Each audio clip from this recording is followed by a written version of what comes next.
What if I told you, 30 for 30, not all seasons were created equal? For some teams, it just means more. I'm not talking about the SEC. I'm talking about this year's impact seasons for specific teams across college football. 2023 is going to leave its mark on a lot of teams for years to come. Welcome into the Hard Count. We're so glad you're here. We have a lot of y'all listening on podcast. A lot of y'all tuned in live right now on YouTube. Thank you for that. We talk only college football here 365 days a year. We're live on Tuesdays, live on Thursdays. But right now, whatever you're doing, whether you're working your internship, whether you're in summer school, God bless you, whether you're babysitting the kids, kick them up for a minute, just talking ball.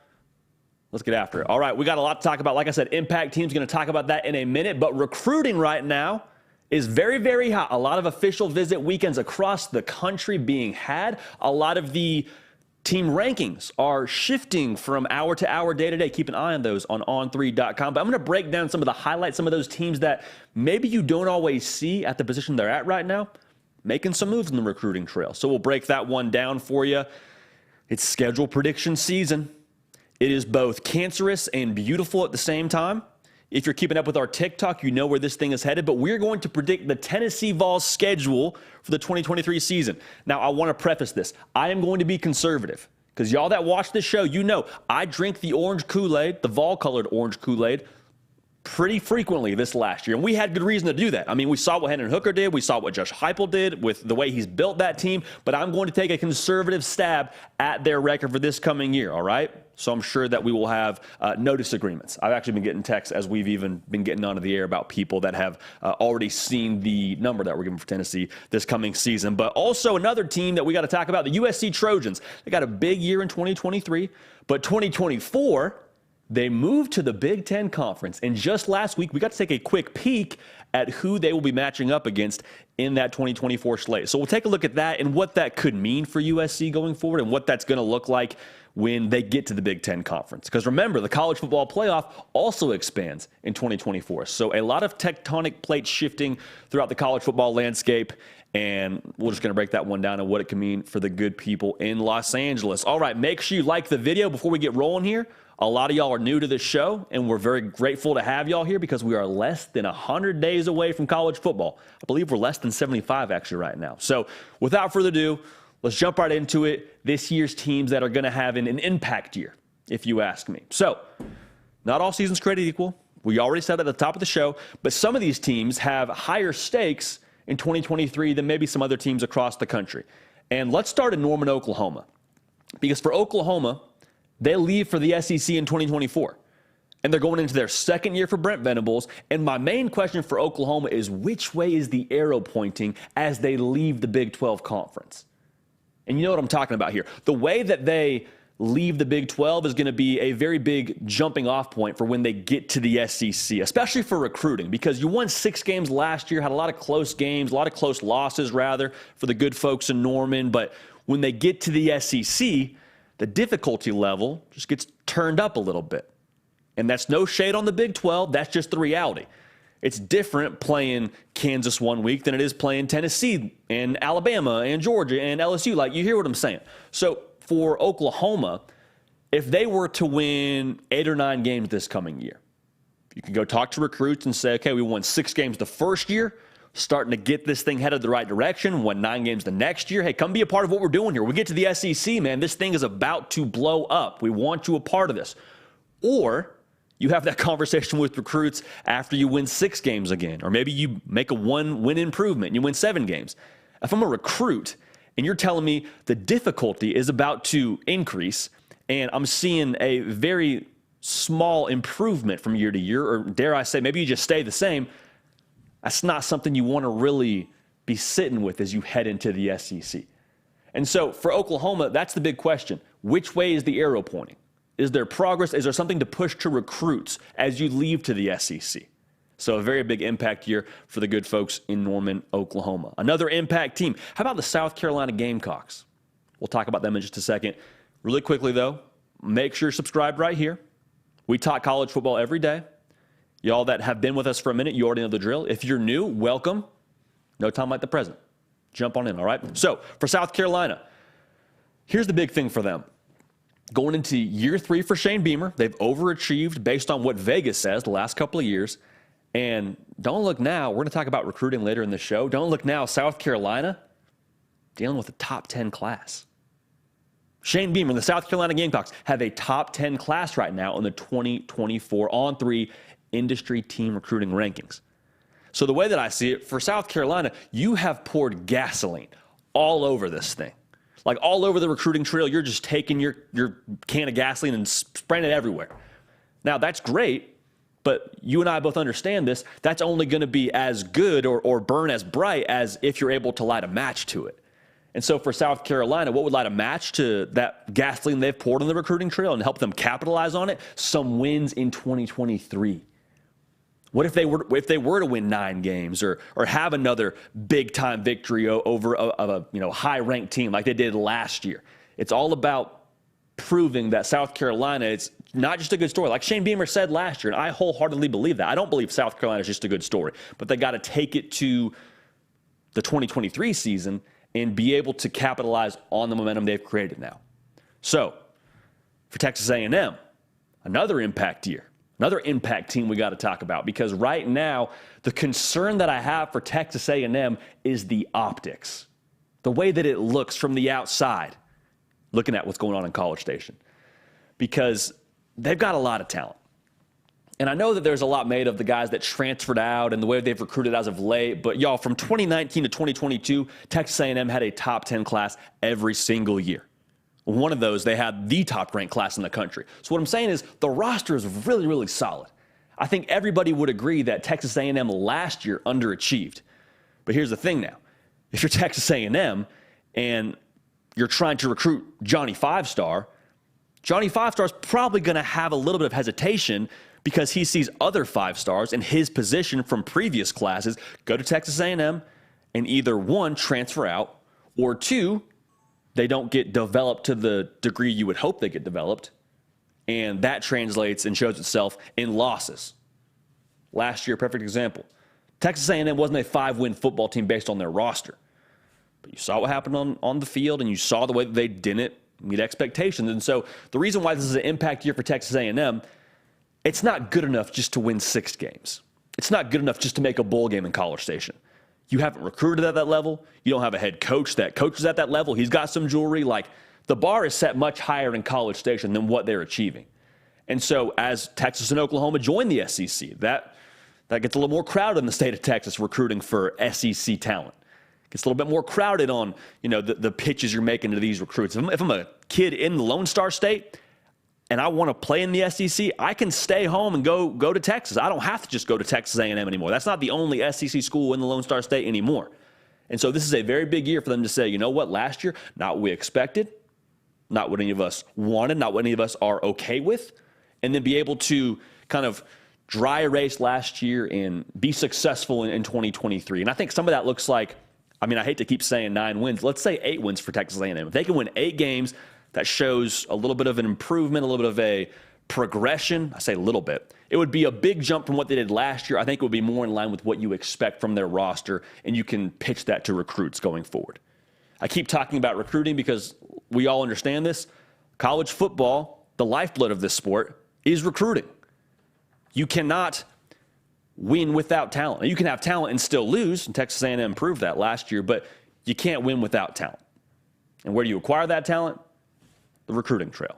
You can retool via the portal, but you don't really want to live through the portal.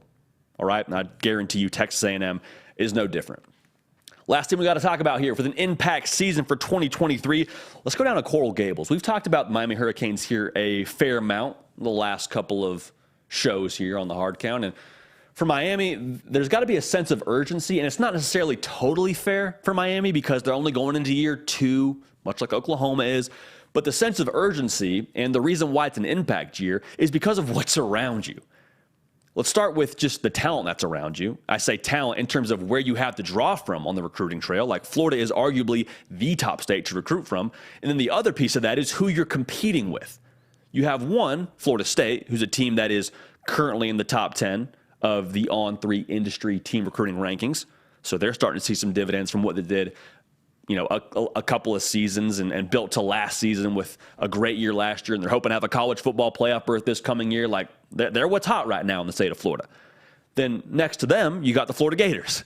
And say what you want about Billy Napier, he prioritizes recruiting.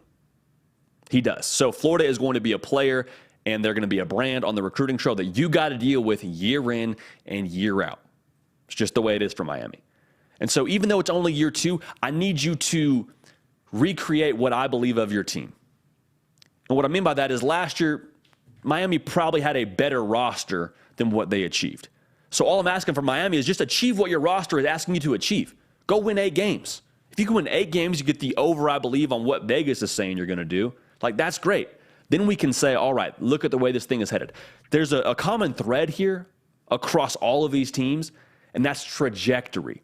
What is the trajectory of Oklahoma, South Carolina, Texas A&M, Miami? What do they look like going forward? This is a big year to set the tone on the recruiting trail and what you're pitching through the transfer portal and just the overall temperature of that program and that fan base. Like this, there's a lot to unpack here, but impact years are definitely on the horizon for all 4 of those teams. So get your popcorn ready. Going to be a fun year across the college football landscape, especially for those teams and what they have ahead of them. Appreciate everybody tuned in live right now. Make sure you like the video. I'll just leave it at this. We have a streak going right now of 100 likes every show before we get off the air. We are currently at 5 shows in a row. Can we make it 6? We have everybody that likes the show right now. What will be at our goal? Little thumbs up icon under the show.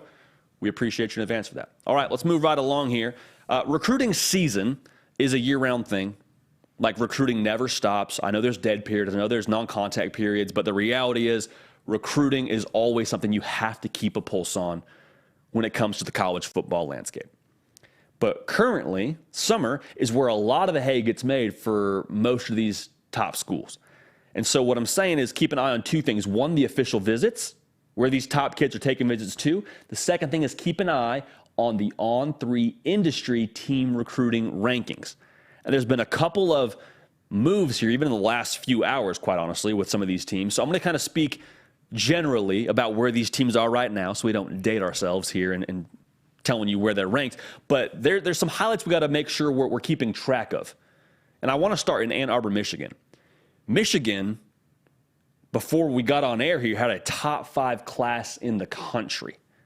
A top 5 class in the country. I'll just say this for Michigan. As good as they have been the last couple of years, they have done it without the most talented roster in the Big Ten. And so why is this significant for Michigan? Well, now you already take a school that's kind of known as a developmental program, like a school that you get them to campus and then you get the very most out of them when they're there. Like, that's a big piece of it. But now, what if you get better ingredients? What if you just have more talent on your roster and you develop that? Well, then I think Michigan becomes very dangerous. And so for Michigan, the fact they've recruited at an elite level is not something we should overlook because it's not something they've done super consistently, at least the last couple of years. And I think you're seeing some dividends from Jim Harbaugh making a point that he's going to be around from what we can gather. I think you're seeing the dividends from what they've done on the field, beating Ohio State twice, being in the college football playoff the last 2 seasons. I think Michigan's a hot brand right now, and they've had a big official visit weekend this past weekend.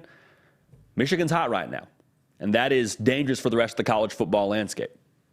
So keep an eye on the Wolverines. Also, if you haven't already, make sure you watch the Inside Scoop that's on this very channel. Josh Newberg, a national recruiting analyst for us here at On3, does a phenomenal job. Go check that out. It's on this channel, all right? You will not be sorry. All right, another school we got to talk about here that is making moves this recruiting season, this summer recruiting season. How about the Clemson Tigers right now, man? Clemson, last I checked, had a top 5 class in the country. They made a huge leap this last week. I guess they went from 14 all the way up to 4. And the last couple of years, they've been outside the top 10 in 2022 and 2023. And you would say, okay, well, big whoop. They can still go get guys through the portal. They'll still develop. Like, yeah, they'll still develop. But remember now, Clemson, they don't really go to the portal. Not really how Dabo does things. They're not a big portal team. And so for Clemson, for them to be in the top 10, it is even more important for Clemson than it would be for whatever other school you want to insert here that would use the portal. And so for Clemson, the thing that I've said for them is it really feels like old times. It feels like this is the way that Clemson was recruiting when they were showing up for the college football playoff every single year, it felt like. And this is a big year now for Dabo Swinney as they continue to, press on towards being back to where they were those college football playoff appearances. I think the fact that they are sitting where they are right now says a lot about how Dabo is perceived on the recruiting trail and how kids still view Clemson. Like, there's so much talk in the college football world about Clemson's kind of fading and the games passed Dabo by. Like, that's not what these recruiting rankings are telling me. That's not what these high school big-time ballers are telling me when they're picking Clemson. Like, I think we're starting to see more and more of a direction for Clemson as it pertains to the rest of the college football landscape and how they're viewed on the recruiting trail. And I also want to say this. Clemson this past week, they landed 2 big-time wide receivers, 2 4-star kids. And we've said this for a while here. For Clemson, the next step for them is going to be landing some more versatility in a skill set standpoint at the receiver position. And so for them to do that, I think it just shows that Dabo Swinney has a very, very solid amount of self-awareness for his roster and for what his team needs. So for Clemson, feels like old times. Tigers are rolling right now. Let's stay in the ACC, though. Let's talk about the Florida State Seminoles. We got a lot of Seminole faithful that tune into this show pretty frequently. Before we do that, though, I'll just ask this one thing. If you could like the video, we'd be at our goal. Also, if you could subscribe to the channel, that would help us do more of what you want to see. So thank you in advance for that. All right, let's talk about the Noles, shall we? They're starting to see some real dividends on the recruiting trail. Last I checked, they had a top 10 class in the 2024 cycle. And this is significant because what have we seen from Florida State the last couple of years and Mike Norvell? They've built to the success they had last year, yes, but the thing with Florida State was they weren't necessarily crushing it on the recruiting trail. They were going to the portal. And one thing we talked about a lot on this show is, well, why is Florida State going to the portal? How are they going to the portal? Why are they able to grab some of these top guys? I think some of it is the pitch you can make with Mike Norvell as the head coach and the brand of Florida State and all that. But I would even say this, for Florida State, they were able to pitch playing time. Like when Mike Norvell took this thing over in Tallahassee, he looked at his roster and he's like, look, if we want to win soon, we got to go get some players that can help us now. And they've done that, clearly. You saw what they did last year and what they're looking to do this coming season. Like, Florida State's built up to this now. And so the reason why I think they're starting to see some dividends is they've had success on the field now to where they can go and pitch that on the recruiting trail. And like I've already said during this live show, the block is hot in the state of Florida. Like, there's a lot of talent to grab within the Sunshine State. And last year, they had the number 19 class. The year before that, they had the number 24 ranked class. Before that, the number 18 ranked class. Y'all right now, they're in the top 10. And I wholeheartedly believe that is a dividend they're seeing from what they did on the field a season ago. So Florida State now, if they start recruiting some of that top talent, if they take over the state of Florida, it's going to be problems for the rest of the country. Something just flew in my eye, Nick, during the live show. We're a blue-collar operation. We just keep going. We don't care. Live and live in color. All right, we'll keep on rolling here. Let's talk about Wisconsin. Wisconsin right now has a top 25 ranked class. Top 25 ranked class through the Badgers. And that may not sound super bizarre to hear because you think about Wisconsin, you think about the brand, and they're in the Big Ten. I think Luke Fickell has just pumped a whole lot of life into this operation. Because last year, they had the number 47 ranked class. Year before that, number 33rd ranked class. Like, recruiting at this level for Wisconsin is not a thing that we're super accustomed to. Okay, usually they've done it with what I would call OKGs, which stands for our kind of guys, meaning they'll take the 3-star, they'll take the 2-star, they'll take the guy that's going to fit in their system well, the culture guy, and they'll go win with them. And they'll be just fine. Like, that's how Wisconsin's done it over the past couple of years. But now you bring in Luke Fickell, and one, he's got some skins on the wall with what he's achieved as a head coach. So you're like, okay, I go play for him. I'm going to win. I'm probably going to go and have a good chance to get drafted based on what that Cincinnati team did, if I'm looking at, their resume there. For Wisconsin, you also can't overlook the fact that you're going to be playing in a pretty fun offense if you're a skill position player. Like, long gone are the days where they're just going to line up with 3 tight ends and 2 fullbacks and just run it down your throat. I think you'll still see that in short yardage, and I think they'll still have that available, like kind of keep it in the back pocket. But Wisconsin now, they're going to trot out there this coming season, and there's going to be multiple times where you see them playing with 4 wide receivers on the field. You're going to see them spread it out. You're going to see them air it out a little bit with Tanner Mordecai under Phil Longo now.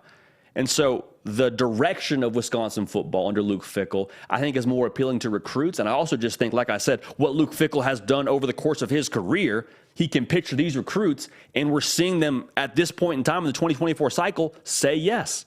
So Wisconsin, the Fickell effect and the fun offense, that's what I think is bringing kids to Madison. In the Big Ten now, you got Ohio State, you got Michigan, you got Penn State. Who else are you getting? USC, UCLA. Keep an eye on how Wisconsin ends up recruiting maybe the West Coast. I think they maybe have a little more reach now with some of those kids. I'm just saying. Now, here's another school I want to talk about that maybe doesn't get talked about nearly enough when it comes to just college football as a whole, because they're a smaller brand, but the Texas Tech Red Raiders, y'all.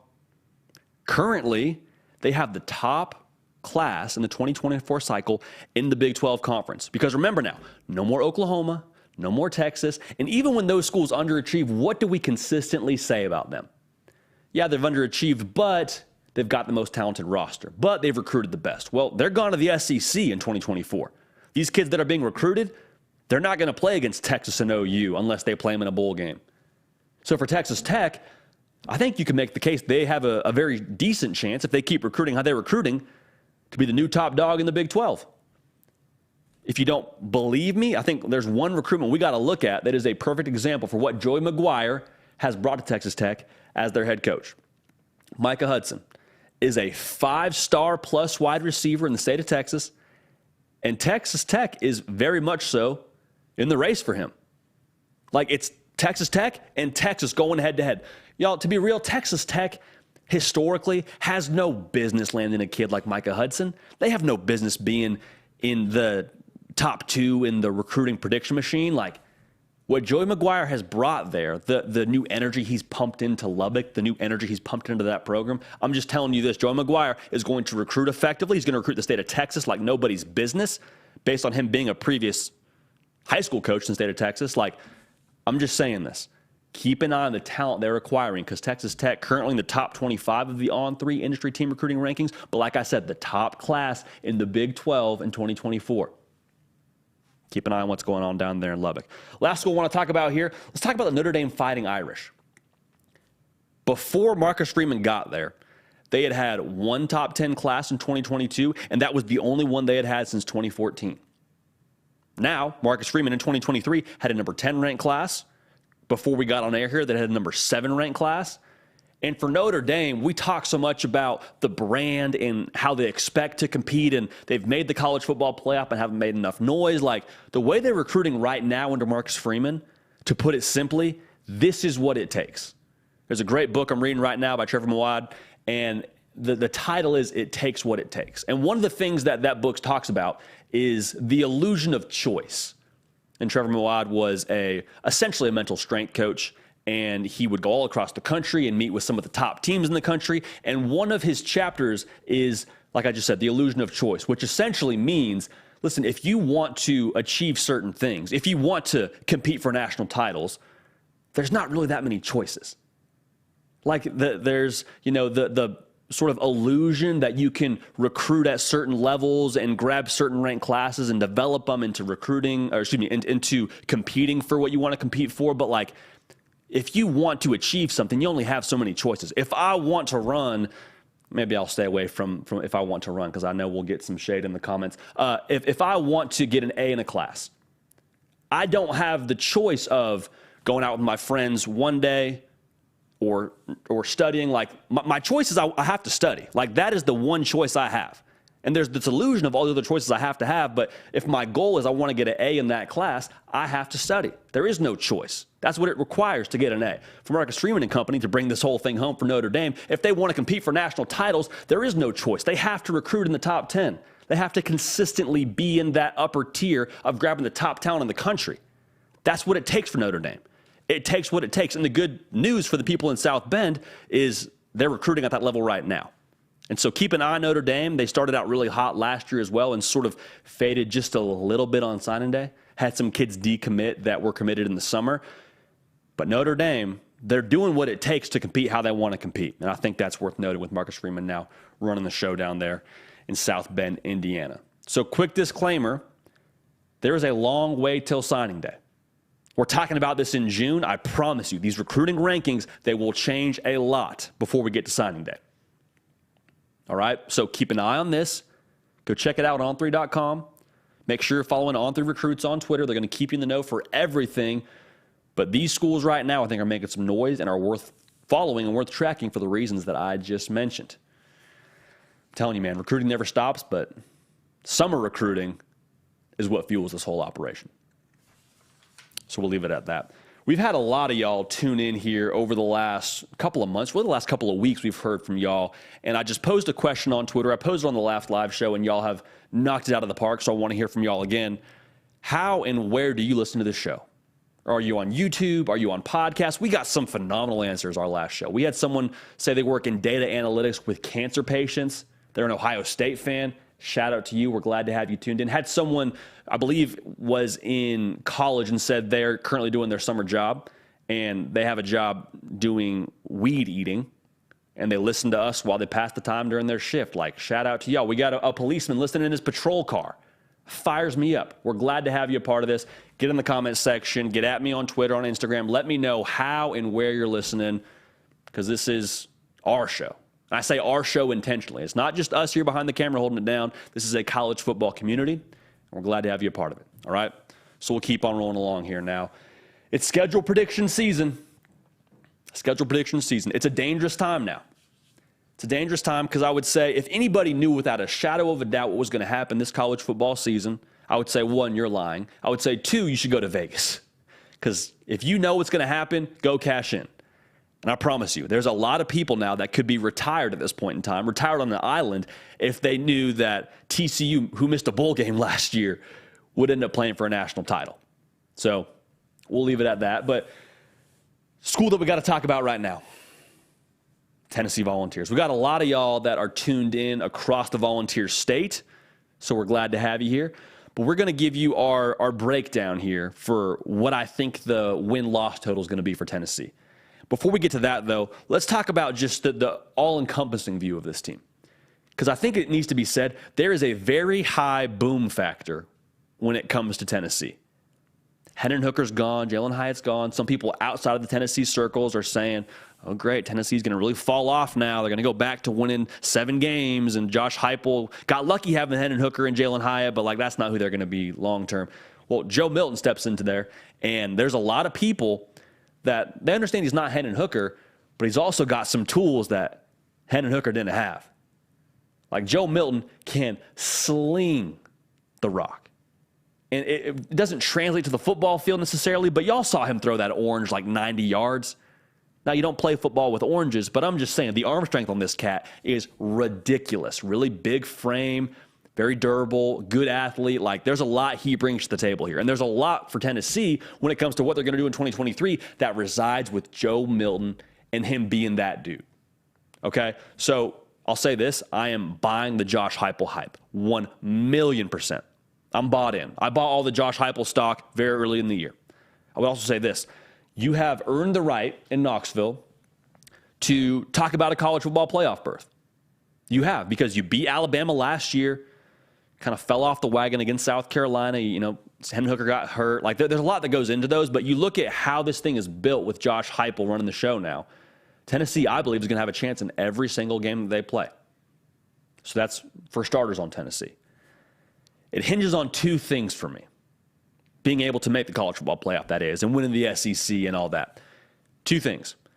The first of which I kind of already alluded to, and that's quarterback play. Joe Milton has still got Hendon Hooker-sized shoes to fill in terms of production, in terms of leading this offense. And this offense now, there's a lot made about how quarterback-friendly it is. Maybe that's true, but there's also a lot required of the quarterback. I mean, they run a play that feels like every 10 seconds. Like, they're going no huddle, no mercy. And they also ask the quarterback to get them in the right play when they're going so quickly. So you're responsible for a lot if you're the quarterback at Tennessee. So Joe Milton has to be able to pick up where Hendon Hooker left off. It's a very big variable. The other piece of this, the second hinge point for me, Tennessee's defense has got to get just a little bit better. And I've said this a couple of times, I don't need the 85 Bears from Tennessee. I don't need them to hold teams to like 24 points a game. I don't need that. But I do need this Tennessee secondary to not be the Achilles heel. Like, I just need a little bit more from that secondary, because last year, almost 300 passing yards a game allowed. That's not going to cut it, especially not in the SEC when you're playing against all these quarterbacks. So I need Tennessee to be improved in both those areas. I say improved in the secondary. I need Joe Milton to pick up where they left off a season ago. All right? So with that table set, make sure you're locked in, make sure you're subscribed, make sure you like the video, all that. I get that out of the way before we move on to our business here. I said it at the top of the live show, and this is the warning I'll issue one more time. I'm going to be conservative here.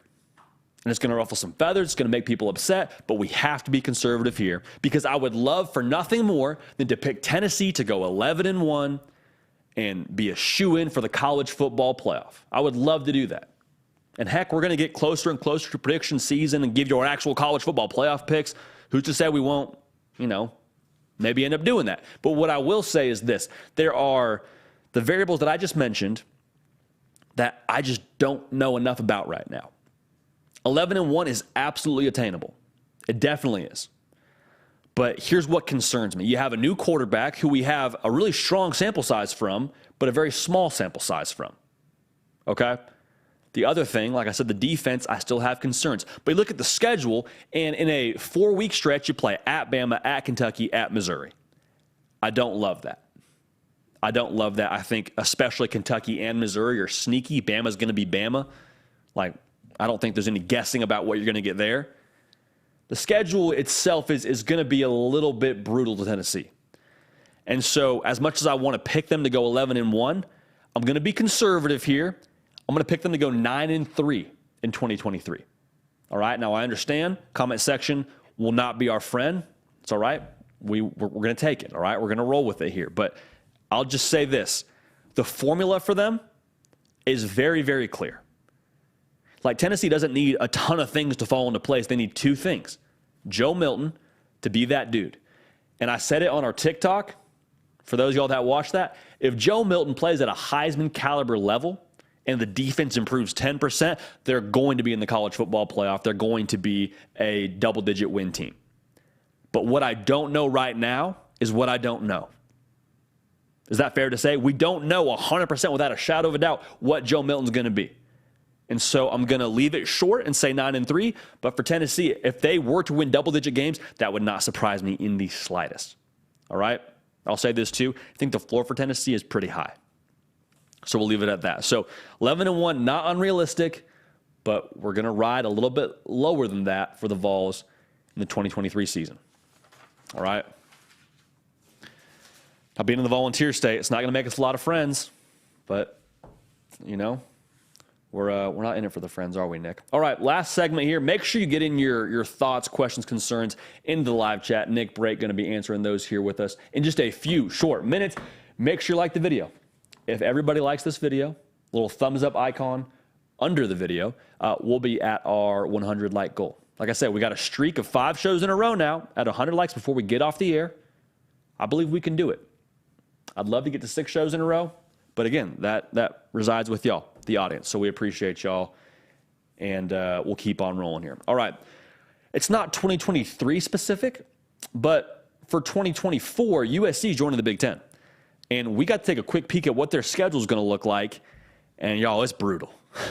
It's brutal. Let's take a quick look at this here. You are getting your money's worth when you go to the Big Ten. But even without the Big Ten, you got LSU to start the year in Vegas. So, yeah, you'll play Michigan. Yeah, you'll play Penn State. But, oh, by the way, you got LSU and Notre Dame in your non-conference schedule. So USC absolutely going to be in a lot of those graphics when you see the toughest schedule heading into 2024. USC should probably be, in a pretty good spot to make all those graphics, to be real with y'all. So, even so, in the Big Ten, you play at Penn State. You got Michigan. You got Wisconsin. Now, in addition to that, you also play at Maryland, at Northwestern, at Purdue. You get Illinois and Iowa in Los Angeles. This is the gauntlet for Lincoln Riley and company, but this is also what you signed up for. Okay? You understood what you were getting when you went to the Big Ten. You could have stayed in the Pac-12. You could have stayed playing Washington State. No shit on Washington State. But you could have stayed playing them every year or whatever the schedule ended up being. And that would have been fine for you. But you wanted to go to one of the premier conferences in college football. You understood the tectonic plates are continuing to shift with conference realignment. And so you landed in one of the top conferences in the country, and the schedule reflects that. So is it a tougher schedule? 100%. But the good news is, for the good people in LA, is you got the right head coach to make that move with. You got the right guy to lead you into 2024 in the Big Ten Conference in Lincoln Riley. And I say that because they're going to, one, recruit well. This narrative that Lincoln Riley just wants to use the portal, I think, is a little bit garbage because he had a top 10 class in 2023. I bet that in 2024 they end up with a close to top 10 class, if not within the top 10. And they're also going to be a winner in the portal every single year. Like Lincoln Riley is going to use both recruiting at the high school level and the transfer portal to give his roster the best chance possible every single year. And why would you not? If you're Lincoln Riley, you're in Los Angeles. You have so much firepower with the USC brand, with your location. Like, a lot of kids are looking for reasons to come play on the West Coast. And now, with you going into Big Ten country, maybe that reach expands even a little bit more. And the reach is already solid. Like I said, a national brand for USC, but just keep an eye on how they recruit over the coming years, because I believe they're doing it with an eye towards the Big Ten. I mean, look at how the 2024 class is shaping up already. About half the class is what I call trench players, like guys that are going to contribute to moving the line of scrimmage, whether you're a tight end or you're an edge defender, offensive line, defensive line. Obviously, like, they are recruiting those positions, I believe, with a little bit of an extra care.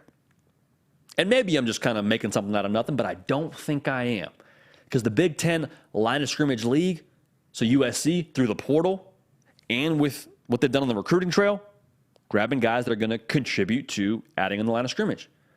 And the reason why this is encouraging for USC fans, not just because it's going to help you on the field, like that's the obvious piece of this, but what it says about Lincoln Riley, the self-awareness to know that, hey, I've got some areas of concern here. I've got some pieces that I need to shore up a little bit. I'm going to go and address those where I need to address them. And it would be easier for Lincoln Riley to just lean into his strengths and say, I'm a quarterback guy. We're going to score 40 a game. Like, that's how we're going to win. We're going to win track meets. He's not just taking that approach. They're going to recruit the quarterback position, I mean, as well as anybody in the country every single year. That's the first piece. But to have the self-awareness that we need to build this thing with the USDA-approved sirloin, I think that says something. And I think it should be encouraging for USC fans that he understands where the blind spots are, and they're working to make them points of strength when they get to the Big Ten Conference, because they're going to need it to play teams like Michigan. I mean, at Penn State in 2024, that should be a whiteout game. If it's not a whiteout game, like college football, what are we doing? Powers that be, what are we doing? That needs to be a whiteout game. I'll just say that right now. So when you look at the schedule, or actually, let's backtrack a little bit here. Let's go back to that self-awareness point.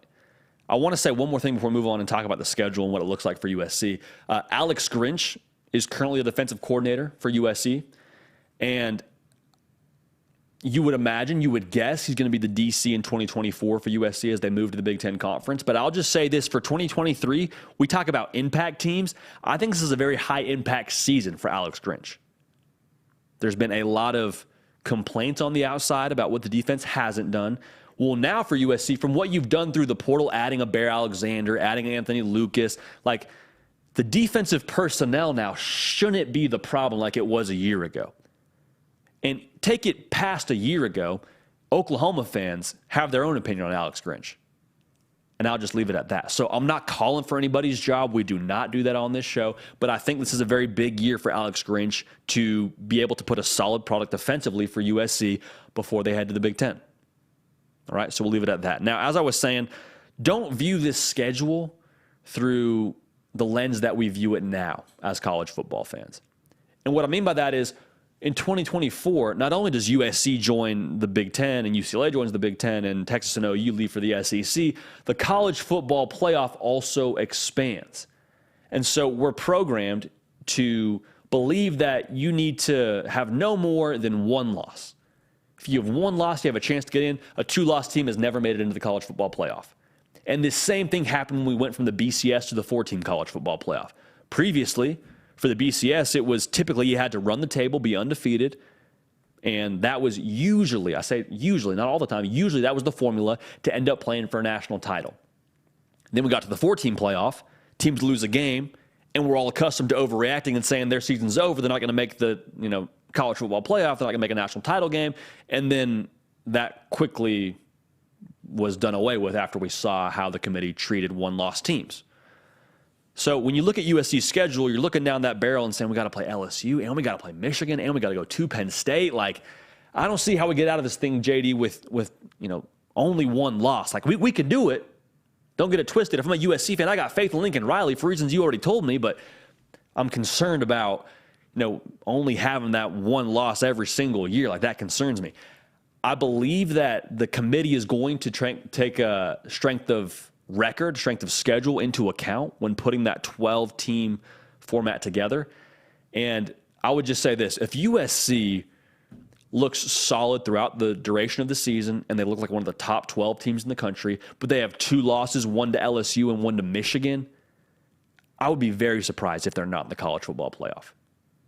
So you look at this schedule, look at this gauntlet, and you start to get concerned. I would feel the other way. I would say, okay, we're corking the bat here to where if we do end up losing competitive games against these teams, those are about as good as losses you would assume in the country. And so now the plan is still to run the table and to go undefeated and all that, but I'm just saying for USC fans, I would not be overly concerned about making the college football playoff based on how that gauntlet's going to look. You signed up for this. You knew what you were getting into. It's one of the reasons why you went to the Big Ten, to be paid like the best, which is the TV money the Big Ten is getting. But, yeah, I would say don't fret too much about the schedule. It's going to be awesome to watch as a college football fan. Lincoln Riley is the right guy to get you there. And there's the self-awareness intact to build a roster and team that's going to be ready to go when you get to the Big Ten Conference. All right? So rest easy. Rest easy knowing that. Also, we got 2023 to worry about. Don't worry about 2024 just yet. We're talking about it because it's relevant, but don't worry about it just yet. We got 2023, and a lot could happen. Appreciate everybody tuned in live. If we get 20 more likes, we're at our goal. All right? So if you just click the little thumbs up button below your picture you're seeing right now, we'd appreciate it. All right? Also, make sure you subscribe to the channel.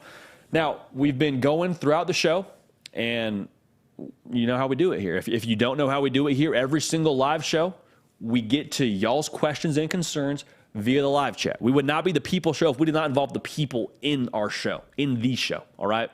So, right now, I want to bring on the best producer in the game, pride of Owensboro, Kentucky, Nick Brake. Nick, how we doing, my man? What's up, JD? Good to see you, my friend. Good to see you, buddy. Looking good. I appreciate it. Always good to lie to your friends. My hair, I was saying earlier, it's not doing too good today. I got some good questions here, but this one I think you'll be interested in because it's going to put you under the spotlight, maybe make your face a little red. Okay. Even redder than it has been from getting back from the beach. Unsalted Hoagie says, who wins in an arm wrestle, you or Josh Pate? What do you think? Man, that's a very good question. I'll address the color of my skin first. I went to the beach. It was awesome. And we're sporting the red Color Rush uniform today. Who wins in an arm wrestle? Listen, man, I'll just say this. So I follow Josh on Instagram, and we saw him in Miami, and the dude was like curling 50s. So I'll say this. I will never, ever bet against us. I will never bet against us. But Josh is very, very strong. Okay? I will never bet against us, and I'll leave it at that, Nick. How's that? Well done. You should be in the political landscape, man. That was a great answer. I appreciate it. This is a good question from Kellen.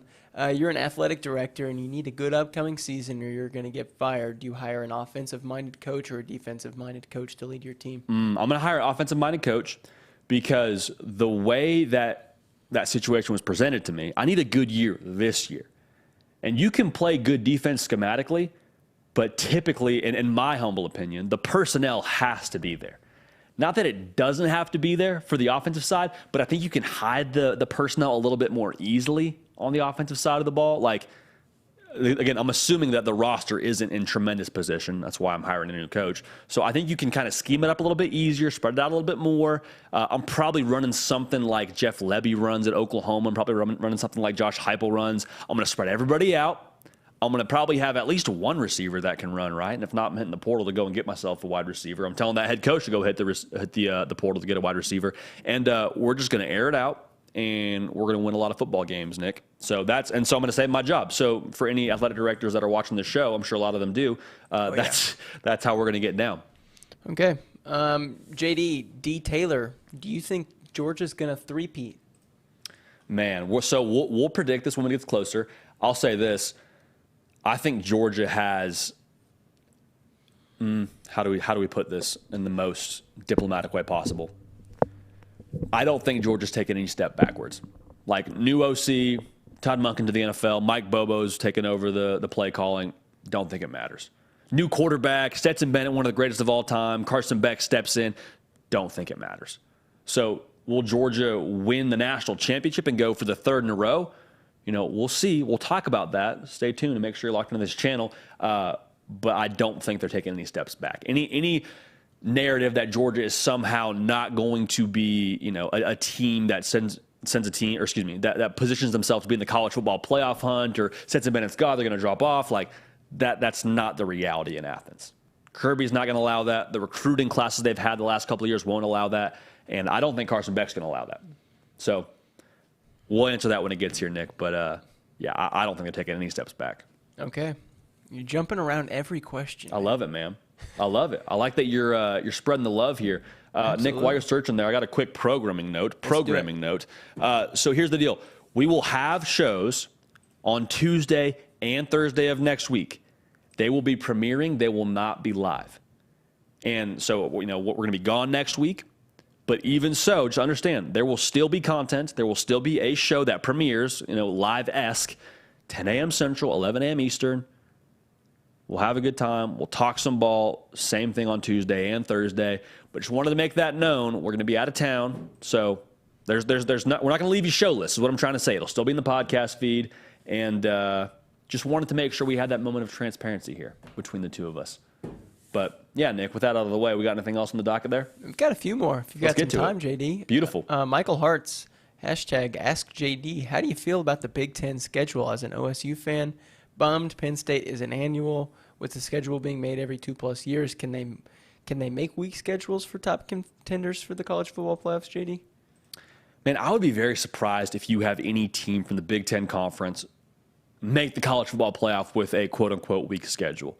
Like, adding USC and UCLA to the mix, I think Penn State's trending upwards. Ohio State's always going to be there. Michigan's always going to be there. You add Wisconsin, you add Nebraska. Like, I say add. Wisconsin and Nebraska also need to be added to that conversation of teams that are going to be tough outs every year. Like, you just look up and down the Big Ten right now, Nick, and I don't see a team that's just going to be like a gimme win. I mean, even Northwestern, I don't think they're going to stay down. So Iowa, I mean, who knows what they're going to be if they figure it out offensively. They're going to be in really good shape in the coming years. So to answer that question directly, I don't think there's going to be any weak schedules in the Big Ten. USC and UCLA, it should be noted, they also play LSU their first year in the Big Ten Conference. So for USC and UCLA, welcome to the Big Ten. You play LSU non-conference, and you just have the gauntlet the rest of the schedule with who you got to play with Penn State and Michigan. And, I mean, it's going to be ridiculous, man. So it's going to be a lot of fun for a college football fan, though. I'll say that much. JD, Cameron, who, by the way, took Josh Pate to beat you in the arm wrestling. There you go. Yeah. This is wild. Good for Cameron. Auburn 9-3. Not unrealistic. What, Auburn, JD? Not unrealistic to think that. Now, a lot of it, Nick, we've talked about it here. There's two things that I'm looking at. And, the second thing is kind of folded into that first thing I'm going to talk about here. It's the transfer portal class. Like, last year's Auburn team was not good enough. And I'm not just saying that because of what happened with Brian Harsin. Like, Brian Harsin was fired for a reason, but also that roster that was left for Hugh Freeze to inherit, he went to the portal for a reason. There wasn't enough talent to win how they expect to win. Now, adding Peyton Thorne could be the most critical piece, which is the second part I want to talk about. The offense is going to go through the quarterback. If Peyton Thorne can take care of the football, make the open shot, and they have some receivers separate, Auburn's going to have a chance to win 9 games. Now, Nick, those that watch the show, they understand I don't think they'll win 9 games. I think they'll be a good bit under that. I think it's going to take some time. But the roster itself is reason for optimism and reason for excitement on the Plains right now. So they have a top 10 portal class. and how much that pays dividends in year one, how much that meshes and translates, that's going to be the determining factor for them potentially winning 9 games. So, yep, not sounds unrealistic. Good. JD, 2 more questions? I love it, man. Everyone, make sure you like the video. We're within 10 likes. Yeah, maybe we'll just go till we get 100. The streak numbers of streak rolling into 6 shows in a row. Yeah, let's do it. Sean Nelson, where do you think, or who do you think is going to land Colin Simmons? Ooh, man. So he told us at the On3 NIL Elite Series event, for those of y'all that don't know, 5-star plus player out of the state of Texas from Duncanville, edge defender, Colin Simmons, going to be a freak show wherever he ends up at. He told us on camera at the On3 NIL Elite Series event that it was between Texas and LSU as his top 2 at that point in time. Now, it was still early. I think his recruitment will go, if not up to, pretty close to signing day. And if I had to take a guess, Nick, gosh, this is so tough. You know what? I think Texas is in a pretty decent position, just with them being the in-state school. But I think LSU getting that visit, I believe they get them later in the year, and they'll probably have a bit of a recency bias there. There'll be kind of that visit high, you would imagine, for Colin Simmons. I'm going to take LSU, Nick. So, they don't give me a pick to make in the recruiting prediction machine. But as of today, reserving the right to change, I'm going to pick Colin Simmons to land LSU. So there we go. Okay. That's a feel. Yeah, I lied. Maybe we got 2 questions now. I got a couple good ones. You're good, man. Let's roll. First one question, take it or leave it. USC has a top 40 defense this year. Ooh, top 40. Man. I'm gonna leave that. I think if they can be in the top 50, that's great. I've said it before too. They don't need to be like Stonewall kind of defense. They need to be good enough and give this offense a chance to shine. But top 50, a little bit rich for me. Or excuse me, top 40. I think top 50 is more realistic. Listen, they play some really good quarterbacks in the Pac-12 too. I mean, they're gonna play against Bo Nix. They're gonna play. I mean, they got to play Sam Hartman from Notre Dame, who's not in the Pac-12, but that'll be a tough one in general. Like. They have their work cut out for them, and I'm going to take under, I guess, over. How do you even say that? I'm leaving the top 40 defense. I don't think they'll be that. Okay. Last question. Thanks, everyone, for asking. If we Love didn't get to it, come back again on Thursday. Craig Fox, JD, say your head coach. Who's your first hire for a coordinator, if any, in college football right now? If all of them are available. If all of them are available? If every offensive defensive coordinator is open. You know what? So I think Craig is our guy who was herding cattle. Yep. Listening to the hard count. So Craig, shout out to you. We appreciate you being tuned in, brother. We're 2 likes away, so y'all go ahead and like the video and get us over that. We'll keep the streak alive. But I would say this. I'm going to go ahead and say I don't think Garrett Riley's available. I think he gets a head coach job at some point in time in the near future. Just won the Broyles Award, is now the OC at Clemson. Nick, I'm going to go with Zach Kittley.